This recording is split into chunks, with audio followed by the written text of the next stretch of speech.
And then we'll go ahead and start off with the third step prayer, Rob. Okay, sir. Hey, everybody. Great to see all these smiling faces. We're going to be reading the third step prayer, which is on page 63 of your big book.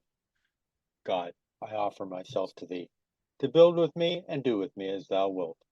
Relieve me of the bondage of self, that I may better do thy will. Take away my difficulties, that victory over them may bear witness to those I would help of thy power, thy love, and thy way of life. May I do thy will always. All right. Thank you very much. All right. Well, we left off at the very top of page 118. Um, the we'll go ahead and just start there today, Rob, if that's okay. Yeah, it's perfect. So top of page 118, everybody. You and your husband will find that you can dispose of serious problems easier than you can the trivial ones. Next time you and he have a heated discussion, no matter what the subject, it should be the privilege of either to smile and say, "This is getting serious. I'm sorry I got disturbed. Let's talk about it later." If your husband is trying to live on a spiritual basis, he will also be doing everything in his power to avoid disagreement or contention. I think this is one of those this takes a lot of work, and when a couple can actually have get to a point where they're in a heated argument and actually call what I would call a timeout, just to cool off a little bit, the other acknowledges and says, "Okay." I think that there's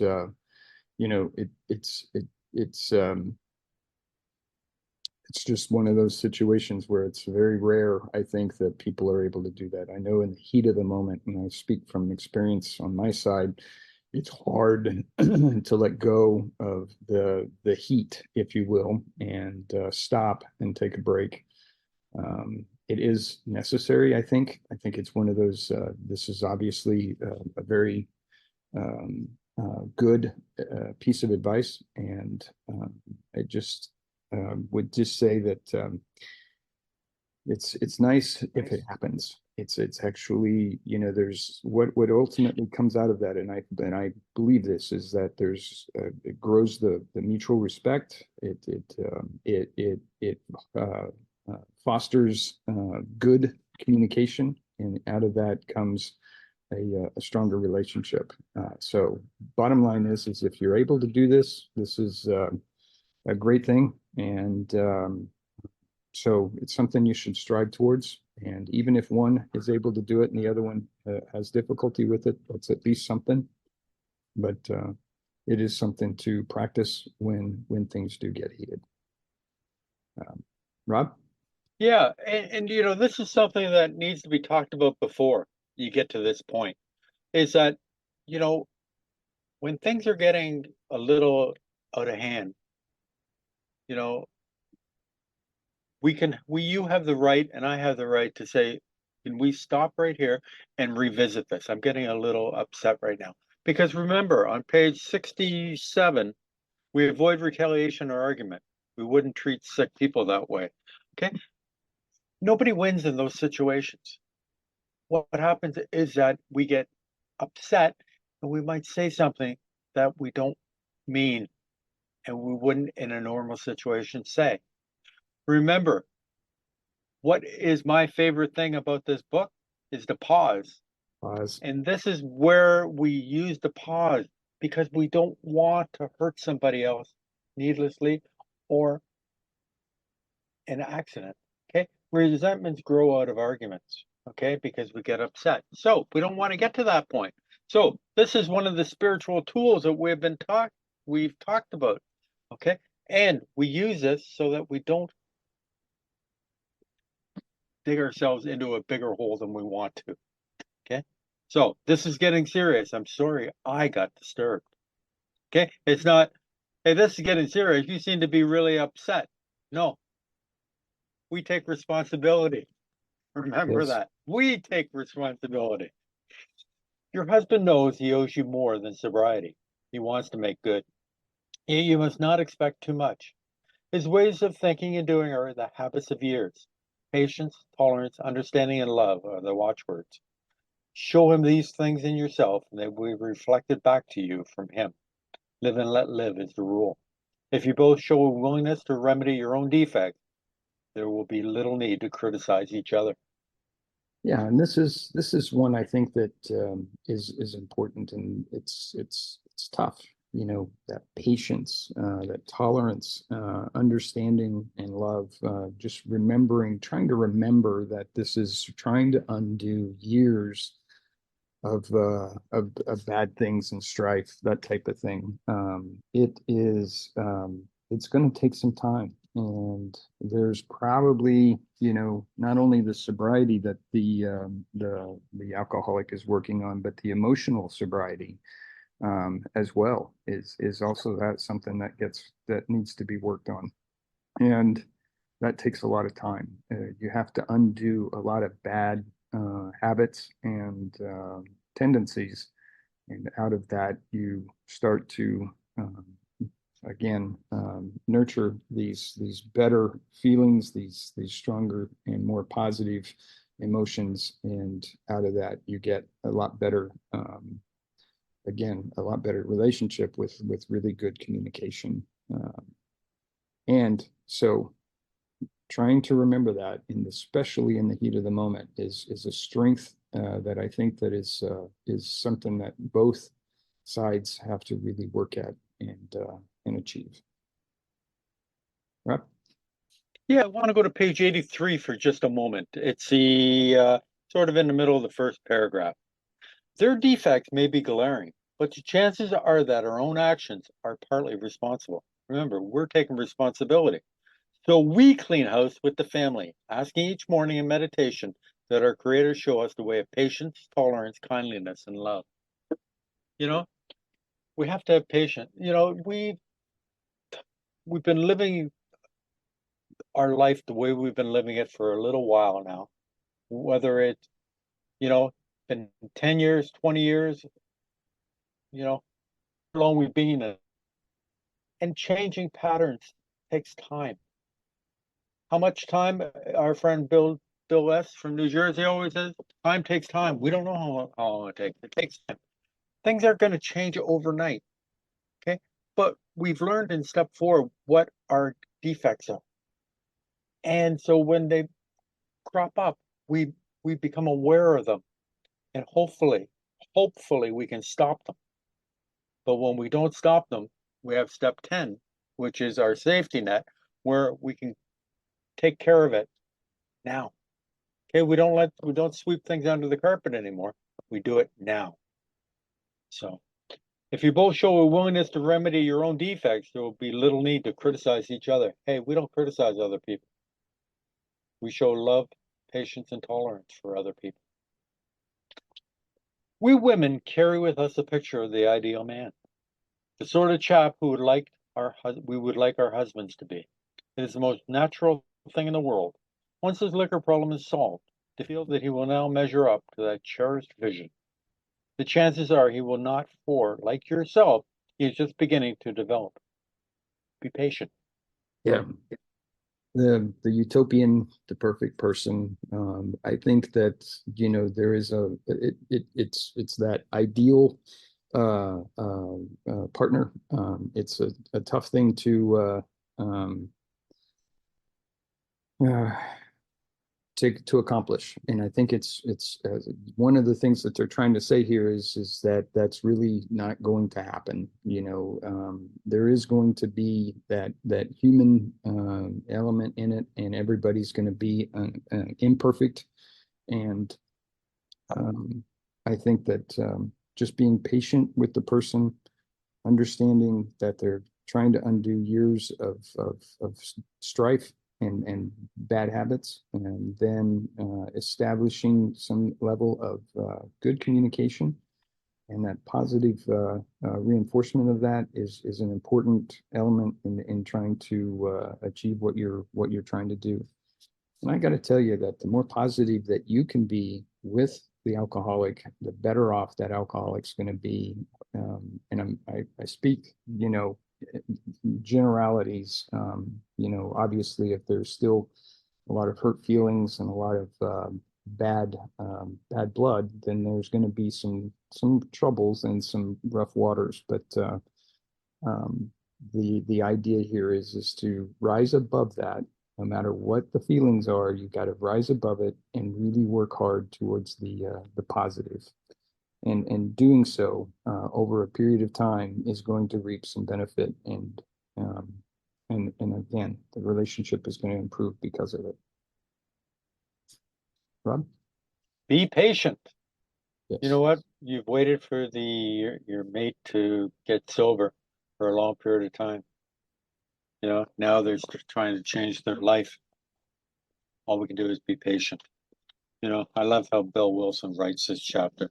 You know, when we get into the next chapter, the family afterward, it's the now sober alcoholic reintegrated himself back into the family. Because what happens is that the family goes on with life. You know, the kids have activities that they're doing schoolwork. You know, your partner has got their stuff that they've gone on with life. Okay.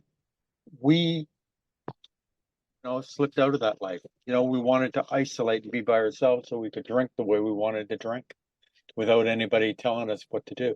The next chapter is going to help us show how we integrate the alcohol back into the family life, because the alcoholic has been out of that family for so long. So that'll be interesting. Another feeling we're very likely to entertain is one of resentment that love and loyalty could not cure our husbands of alcoholism. We do not like the thought that the contents of a book or the work of another alcoholic has accomplished in a few weeks that for which we have struggled for years. At such moments, we forget that alcoholism is an illness over which we could not possibly have had any power. Your husband will be the first to say that it was your devotion and care which brought him to the point where he could have a spiritual experience. Without you, he would have gone to pieces long ago. When resentful thoughts come, try to pause and count your blessings. After all, your family is reunited. Alcohol is no longer a problem, and you and your husband are working together toward an undreamed of future. Yeah, so that pause, and it is going to be something that you have to do as an individual to work on that resentment. If in fact you are feeling this, and it's likely that you will be, that somehow the program in this book, the solution that an alcoholic brought to uh, the alcoholic, and is like it says, in just a few weeks was able to achieve what couldn't have been done over the years that the love and the loyalty was being shown, and the enduring of the bad that was going on as well. So it is it's a tough thing to kind of swallow, I think. But I think it's important that you think about it differently. You know, what have you gotten as a result? It doesn't matter in a sense, and I mean this kind of loosely, but it doesn't really matter how you got there. It matters that you're there, and there you are. You've got no alcohol. The alcoholic is recovering. They're sober. Things are starting to improve, and in that you should, relish in the fact that that is happening, and be happy with, no matter what the path that they chose to go in order to be able to get there, but they got there. And so if you can rise above that resentment and really remember what the bottom line is, and that is that you have a sober alcoholic that is recovering, and again, things are improving, then that's what you want to really focus on. I say that again, that this is a tough thing to overcome, but it is something to try to focus on. Shift your focus from your resentment and really try to look at the result. And if you can get to the result, then you can turn around and let go of that resentment. Rob? Yeah, I love the line here. When resentful thoughts come, try to pause and count your blessings. We all know I love my pause. But the word here is when. It's not if resentful thoughts come, it's when they come. and they are going to come. Okay, now again, we come to spiritual kit of tools that have been laid at our feet. It's up to us to use these tools when things happen. So we pick up the tool, as our friend Bill says, he needs power tools. So when resentful thoughts come, try to pause, count your blessings. Think of all the good things that are going on in your life. Okay, resentment is the number one killer. Okay, it affects more alcoholics than anything else. So keep that in mind. We're on page 119, the first paragraph. Still another difficulty is that you may become jealous of the attention he bestows on other people, especially alcoholics.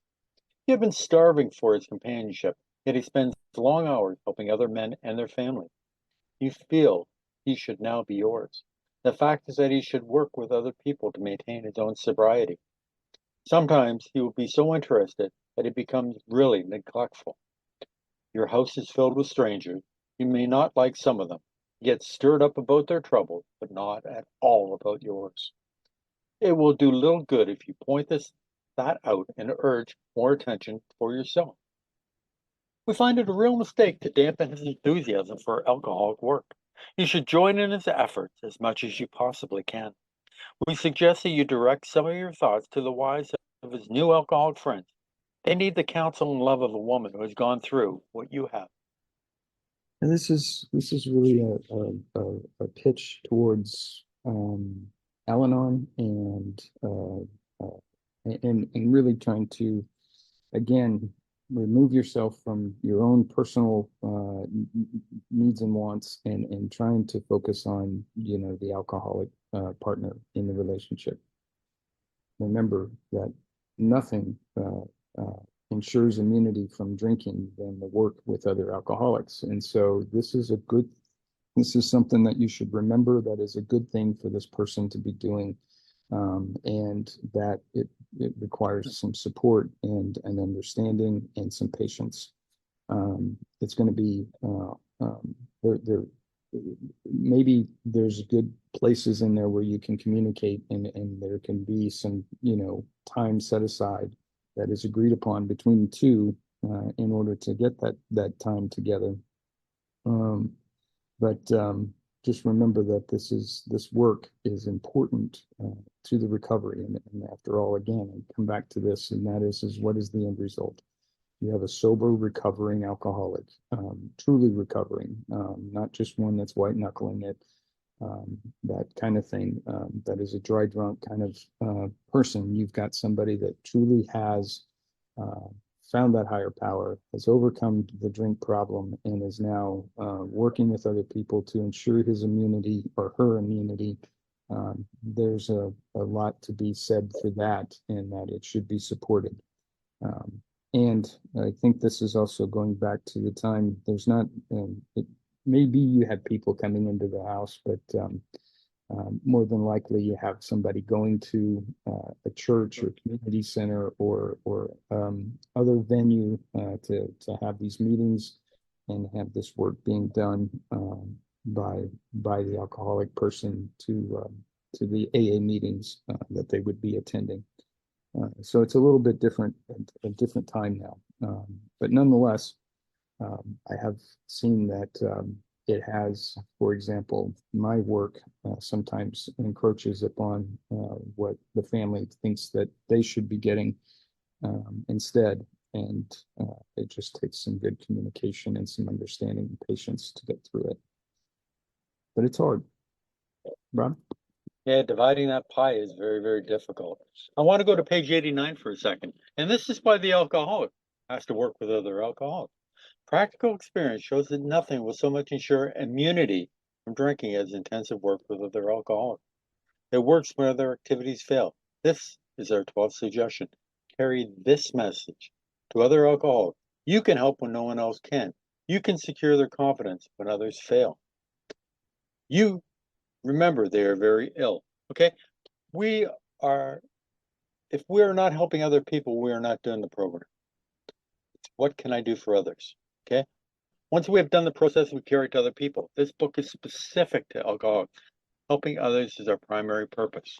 Now, it says in this book that the wife okay, or the spouse should help other people that are going through the same thing.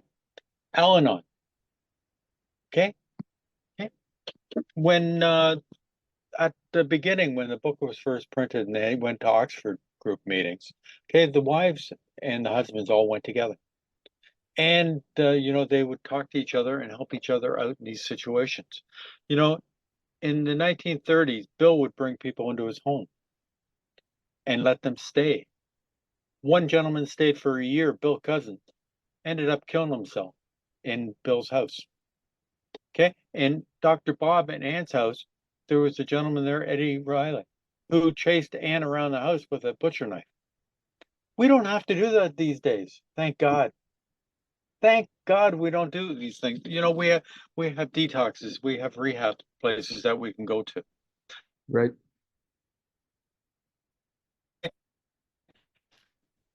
But that's the length that gave so much of themselves. They had no money, but they shared what simple things they had. It's incredible, the founders of this program, in order to keep this going and what the lengths that they went to. Are we willing to go to half the lengths that these people went through? And that's what it's all about, is we have to help other people. Okay, when we take somebody else through the steps, it reinforces what we need to do in order to stay sober as we help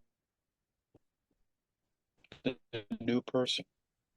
Okay, 19, everybody. It is probably true that you and your husband have been living too much alone.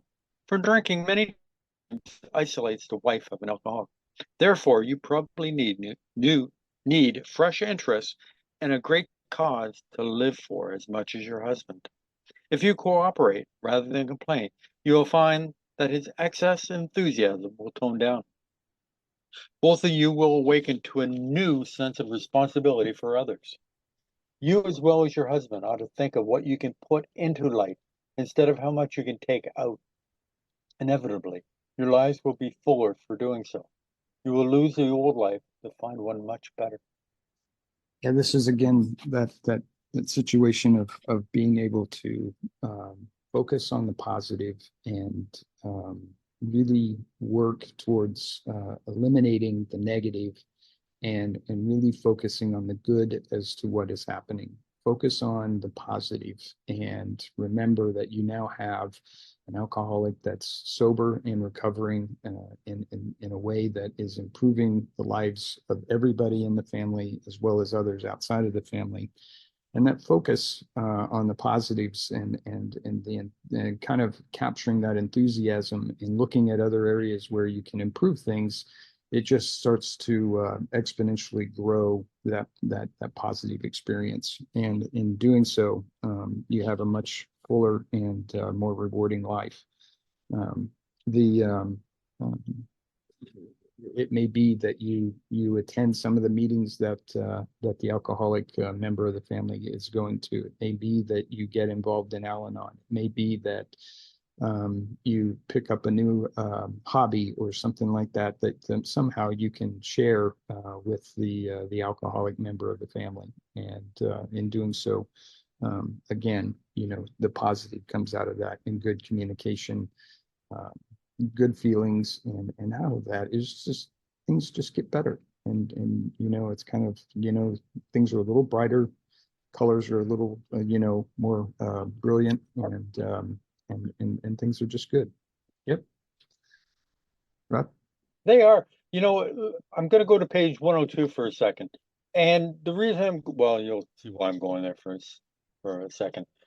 Be sure you're on solid spiritual ground before you start and that your motive in going is thoroughly good. Do not think of what you will get out of the occasion. Think of what you can bring to it. But if you are shaky, you had better work with another alcoholic instead.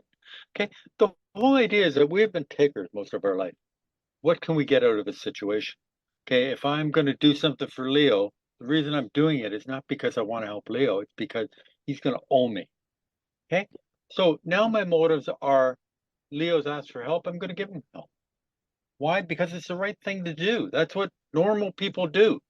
But we've been selfish and self-centered most of our life. It's only been for what we can get.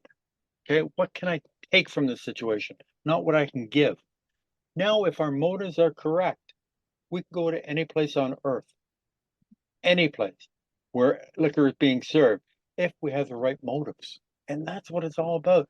Okay, let's give to a situation.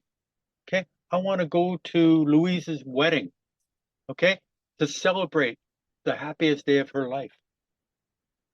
Okay, not that I want to go there because they have free liquor.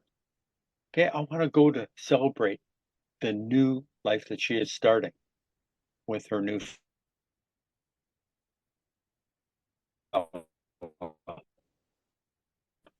You know, and her. And that's what it's all about. We're changing our whole attitude. Okay. What used to be, our ideas, our principles, etc., have been cast aside. New ones have taken its place. Now, what can I bring to the situation? You know, happiness, joy, freedom. You know, just you know what? When I first came into the fellowship, I used to go to the meetings every night of the week. I would enjoy them because I was with happy people. I would come home and my wife would say, "What are you getting out of these meetings that I'm not giving you?" Oh, wow. You know what? We think sobriety is enough, but it's not because we got people waiting for us at home, Mhm. not realizing what they're going through. I went to a meeting and I told the people that I was with what my wife said, and they said, "Bring your wife to a meeting. Let her see the people that you are hanging around with. Let them see what happens here so she understands." So every Friday night, she would come to an open meeting. She would see the people. She would get to know some of these people that I was hanging around with and that I was spending time with and see why a smile on my face, and that made a huge difference. Thank God she told me that she wasn't, what are you getting from these things? And I was able to get the answer. Perhaps your husband will make a fair start on the new basis, but just as things are going beautifully, he dismays you by coming home drunk. If you are satisfied he really wants to get over drinking, you need not be alarmed. Though it is infinitely better that he have no relapse at all, as has been true with many of our men, it is by no means a bad thing in some cases. Your husband will see at once that he must redouble his spiritual activities if he expects to survive. You need not remind him of his spiritual deficiency. He will know of it. Cheer him up and ask him how you can still be more helpful. This is a rough thing. Everything's going good. You're starting to let your guard down. You're starting to see the benefits and the positives, and you're letting go of those resentments. You're trying to communicate better. All kinds of things that are good are happening, and the next thing you know, the alcoholic has a relapse. And wow, it really, I think, is one of those times when it really pulls the rug out from under your feet, because here you are, you've started to trust, you've started to get that confidence back, and all of a sudden this happens. So then what happens after that is that you're more reluctant and resistant to letting go and being positive and trying to be supportive, because you think, well, it's just going to happen again and again and again. But as it says here, if you are sure that they truly want to recover, a relapse, and it's something that everybody needs to understand, it is a fact that it does happen, not to everyone, but it does happen. And even with the best of us that are, have recovered, they can all tell you of times that they relapsed and found that, well, I'll just speak from a personal experience. One is that it wasn't anywhere near what it used to be when I was drinking, and as far as the pleasure, if you will, that I got out of it. Obviously, the guilt, the remorse, the bad feelings rushed in, and then the other thing that was surprising to me when I would take a drink and make that mistake of relapsing is that I had lost the taste for it, and it just didn't taste very good. So I found that I learned from that. So even though I did relapse, and yes, it did actually erode some of that confidence and everything, the fact is it actually reinforced my recovery and sobriety. And out of that, I was building defense mechanisms that I could use and bring to bear anytime I had that pang of want of a drink. I could remember that one, it doesn't work. Two, it's painful, and three, it tastes terrible. And there I am, and I'm off to the races and doing well again. But this is one for the other person to just really kind of dig in, be positive, be supportive, put your arm around the alcoholic, and realize that this does happen, and if they are truly wanting to recover, that they will out of that they will recover. So, all good. Rob? There's nothing worse than a head full of AA and a belly full of beer. They just don't go well. You know, you know. Last week, Bill from New Jersey talked about this is a great chapter for sponsees, sponsor and sponsees, how to deal with it. Okay. A lot of times people come into the fellowship of AA, they get a little bit of time underneath, things start going well, and they stop doing the things that they were doing. They stop reading the big book, they stop coming to meetings, or not hitting as many meetings as they were, whatever. And they start to think, you know what? I haven't had a drink in a couple of months. Maybe I'm making too big a deal about all this. Maybe I'm not a real alcoholic. The obsession starts to creep back into their mind. Oh, I can have a drink and get away with it. I'm not really like that. Remember, Bill went to Akron. His business deal fell apart. He gets a hold of Henrietta Seiberling. She introduces Dr. Bob and Bill. They sit. You know, they realize that they're both the same. They have a solution. Bill starts working with Dr. Bob on the solution. Dr. Bob goes to a medical convention, and what happens? Dr. Bob got drunk on the way there. Did Bill give up on him? Did Bill just turn around and go back to New York? No. He went, picked up Dr. Bob, and they started over again. They dried him out and got him to the point where he could do the operation. And Dr. Bob never had a drink after that. Okay? We don't give up on people. Okay? If Bill had given up on Dr. Bob, this program might not be here today. Okay? There's a story about Bill. Okay? 6 times they went to see the guy. We plant the seed. It isn't always going to bear fruit right away. Sometimes it takes years. Sometimes it sprouts right away. Okay? So, but we plant the seed. We don't give up on people. Okay? We help them when they ask for help. If the other person doesn't want it, we move on to help somebody else. Hoping against all hope that this person gets our way of life and wants what we have. But until they're at that point, there is nothing that we can do. So, your husband will see at once that he must redouble his spiritual activities if he expects to survive. So keep that in mind. Okay, it might be the wake-up call that this person needs. Okay, Right. and that's what it's all about. The slightest sign of fear or intolerance may lessen your husband's chance of recovery. In a weak moment, he may take your dislike of his high-stepping friend as one of those insanely trivial excuses to drink. Yeah, this is that heck it's I call it, somebody's going to get onto you. They're going to be negative. They're going to harp on you. They're going to dig in, and they're going to just be relentless in their criticism and that type of thing. It's kind of like, well, then if you're going to be that upset with me, then I'm just going to drink, and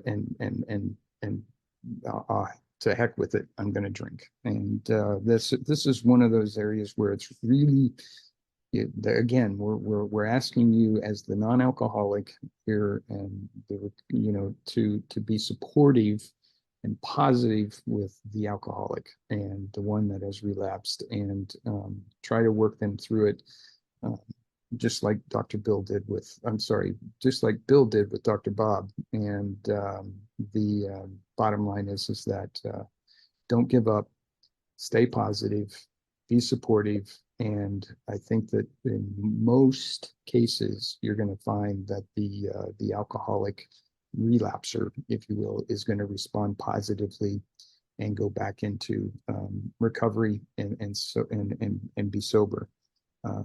It is an important element of all of this, and one that I think that it's just a hard thing to do, especially when you feel like you had the rug pulled out from underneath you, and that fear comes rushing back, that all of those negative, emotions and feelings of what has happened in the past, it's all back again. And so you have to really kind of work through some of the stuff that you've already worked through.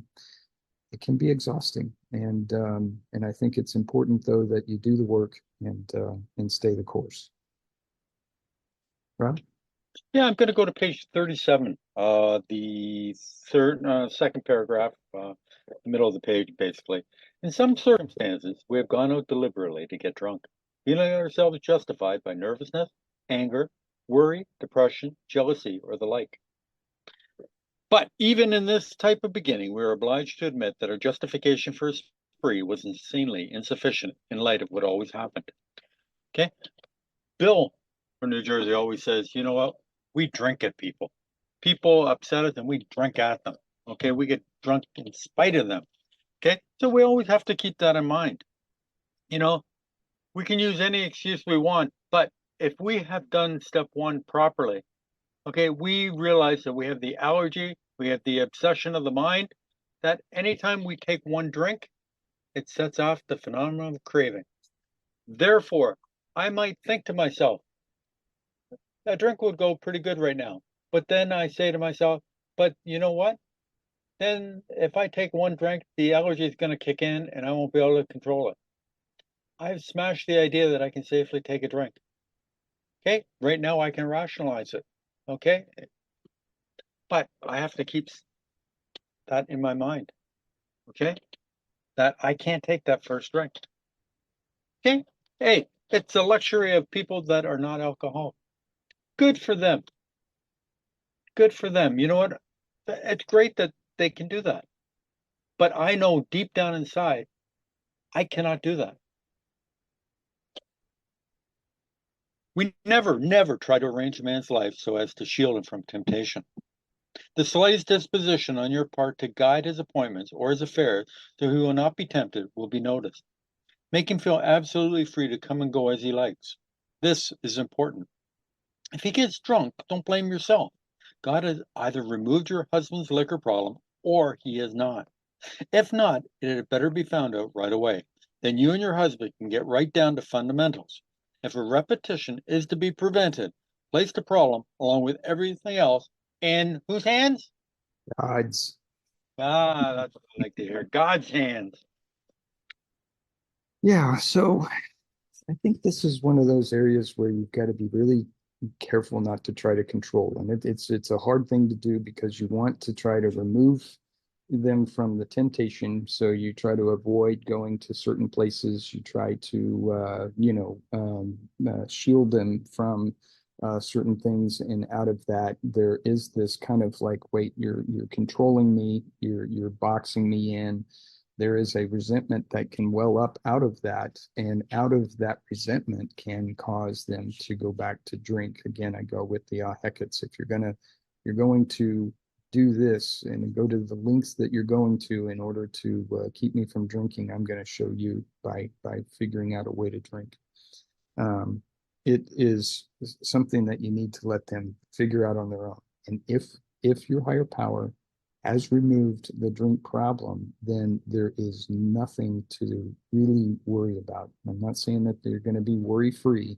I'm just saying that there's nothing to worry about. If it hasn't been removed, you're going to find out really quickly that it hasn't. And out of that, you can start to figure out new strategies and and ways to get this person that truly wants to quit. Remember, we're talking about somebody that truly wants to quit drinking.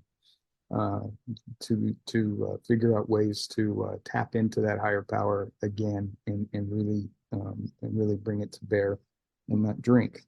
You also can't blame yourself. This alcohol problem is the problem of the alcoholic, specifically the problem of the alcoholic, not the problem of everyone else. So it's not your fault that this person has a problem with drinking, and that is something you have to also get past and realize, so that you can make sure that you're guilt free in regards to that, and having that, being free of guilt, brings out the positive feelings and that good communication that you're looking for, and that reinforcement and support that is desperately needed for the alcoholic. Rob? Yeah, Leo, I want to go to page 100, right at the bottom. And this is one of my favorite stories in the book.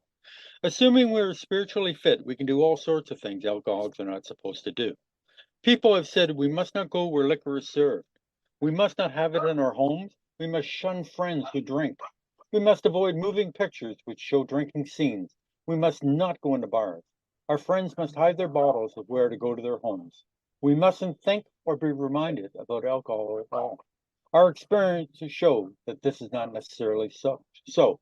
We meet these conditions every day. An alcoholic who cannot meet them still has an alcoholic mind. There is something the matter with his or her spiritual status. His only chance for sobriety would be someplace like the Greenland ice cap, and even there an Eskimo might turn up with a bottle of scotch and ruin everything. Ask any woman who has sent her husband to distant places on the theory he would escape the alcohol problem. Now, Lois used to take time off from her job working at Macy's and would go camp. She would take Bill out of the city, thinking that she was taking Bill away from his alcoholic buddies and getting him away. And it worked for a short period of time until somebody would show up with a bottle. And then Bill would be off to the races again, dashing Lois's hopes. Okay. Bill, when he went to Akron with Dr. Bob, he always made sure that there was a bottle in the kitchen of Dr. Bob's house, because they had to live with alcohol. Okay. If we can't, because alcohol is everywhere. Okay. You go to a restaurant, you can get alcohol. You can go to, in Toronto, in Ontario, we have the LCBO, okay, which is the Liquor Control Board, where they sell alcohol. We have the beer stores. We have the supermarkets. Beer, alcohol is everywhere. If you want it, you can get it. If you want it at 3 o'clock in the morning, there are phone numbers you can call. And they call Dial a Bottle, and they will drop a bottle off at your home. It costs a little bit more money, but you know what? At 3 o'clock in the morning and you want a bottle, you're willing to pay almost any price. It is available. Okay. So shielding people from it is not the answer. Okay. Treatment center. They talk about triggers. This book does not talk about triggers. Okay. People, places, things. No, we don't stay away because these people are everywhere. So we don't shield ourselves from them. What we do is we have a spiritual connection so that we know that we can never safely take that first drink. As long as their spiritual connection is good, we can go anywhere liquor is served. As long as we go with the right idea. What can we bring to this situation, not what we can take from it? And that's what this book talks about. This is the beauty of this book. Okay? We can do anything anybody else does, as long as we go with the right intentions. Okay. We've realized that we have been giving you much direction and advice. We may have seemed to lecture. If that is so, we are sorry, for we ourselves don't always care for people who lecture us. What we have related is based upon experience, some of it painful. We have to learn these things the hard way. That is why we are anxious that you understand and that you avoid these unnecessary difficulties. And I'm going to read the asterisk part. The Fellowship of Al-Anon family groups was formed about 13 years after this chapter was written. Though it is entirely separate from Alcoholics Anonymous, it uses the general principles of the AA program as a guide for husbands, wives, relatives, friends, and others close to alcoholics. The foregoing pages, though addressed only to wives, indicate the problems such people may face. Alateen for teenage children of alcoholics is a part of Al-Anon. If there is no Al-Anon listing in your local telephone book, you may obtain further information on Al-Anon Alateen Family Groups by writing to its World Service Office, 1600 Corporate Landing Parkway, Virginia Beach. Website www.alanon.org. So to you out there who may soon be with us, we say good luck. God bless you. Yeah, this is one of those chapters, and I go back to what Rob said earlier, is that this is an excellent chapter that is for sponsors and how that they would approach sponsees. It's excellent in that an alcoholic that is recovering to read and understand what your partner may be going through. We'll talk about to families here next, but that's going to be next week. But nonetheless, we've got a lot of good information that's in this particular chapter about how to deal with the individual alcoholic and how to kind of work it for your own emotions, your own feelings, and to work through the resentments that you may harbor and try to get rid of.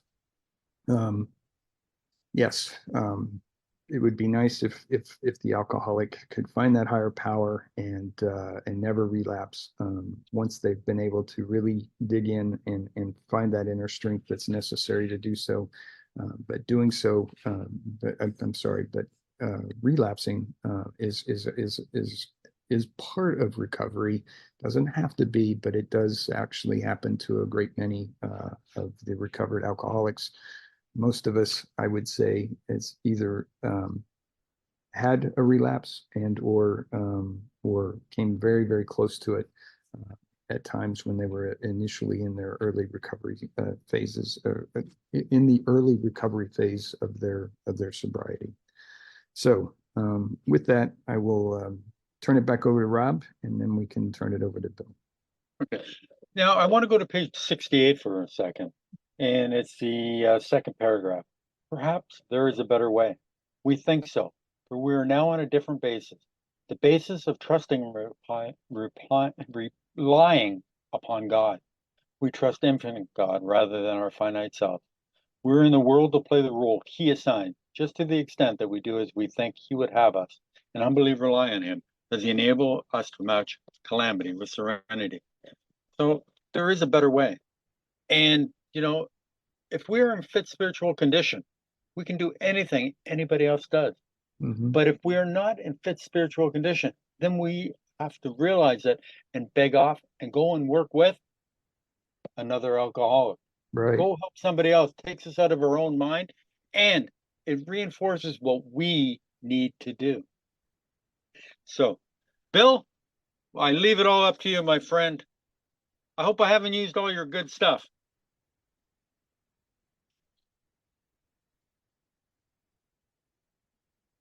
Yeah, hi, this is Bill, alcoholic from New Jersey. Thanks a lot, guys. You did a good job today. This here chapter is basically when you read that last footnote, what it says in there, we can use this as a guide for husbands, wives, relatives, friends, and others close to alcoholics. So when they wrote this, the only people that were close to the alcoholics was the wives. Today we have all kinds of other people that are dealing with alcoholics. You can use this chapter for anyone that's dealing with an alcoholic. This is for the sane person that's dealing with the insane person. That's really what it's about. It's not just two wives. Today it could be two partners or two significant others or two spouses or whatever. So what Bill was doing here when he wrote this, he's trying to give some suggestions and some instructions on how to deal with an alcoholic to help them stay sober. That's the main purpose of this book. It told us in the foreword to the first edition, the main purpose was to show other alcoholics how we recovered.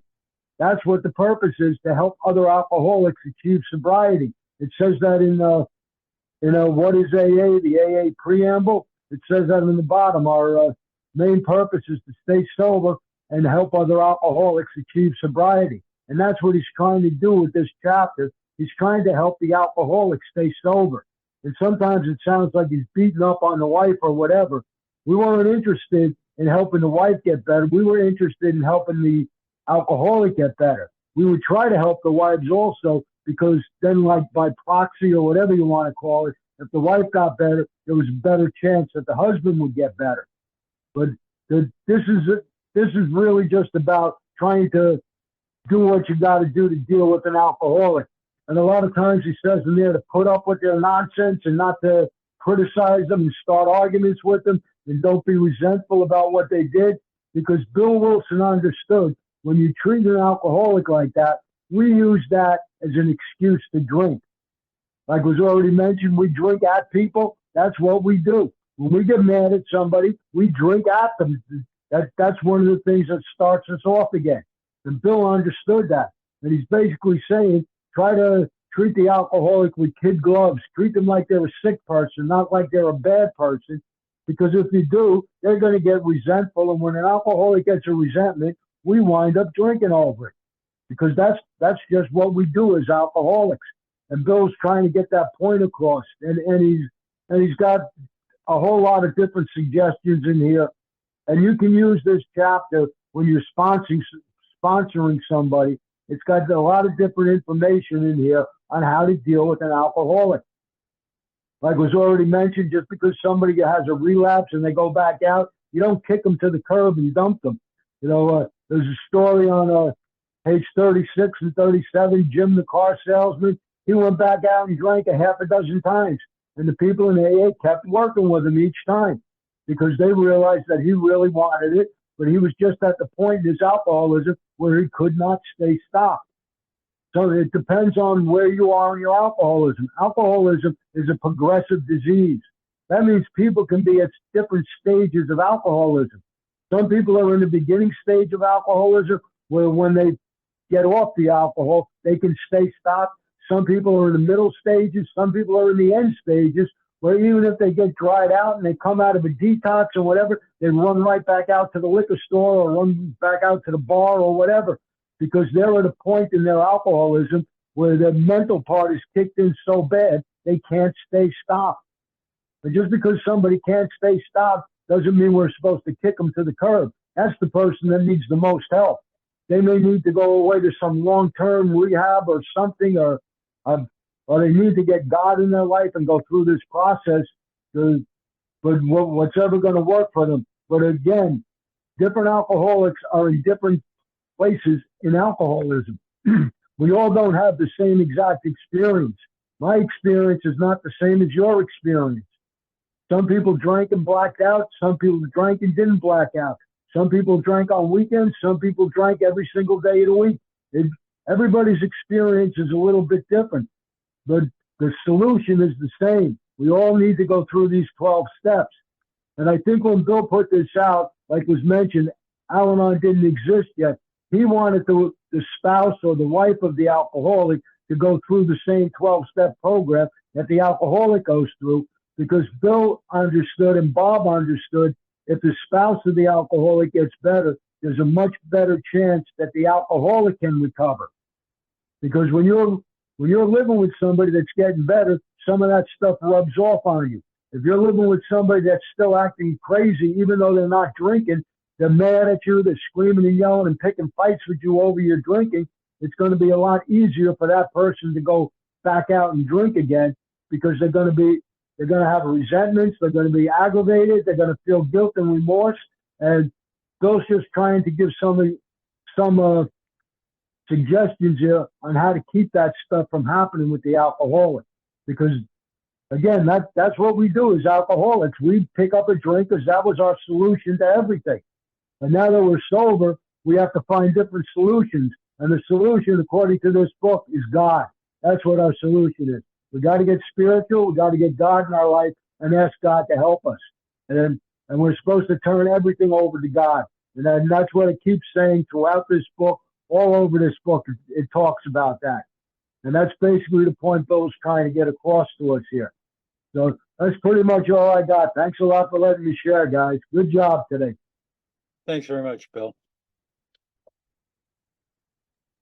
Thank you, Bill. And we'll go ahead and close out with the Serenity Prayer, Rep. Thank you, sir. Okay. Serenity prayer.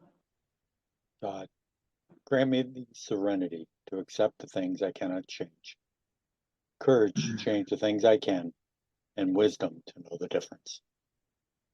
Oops.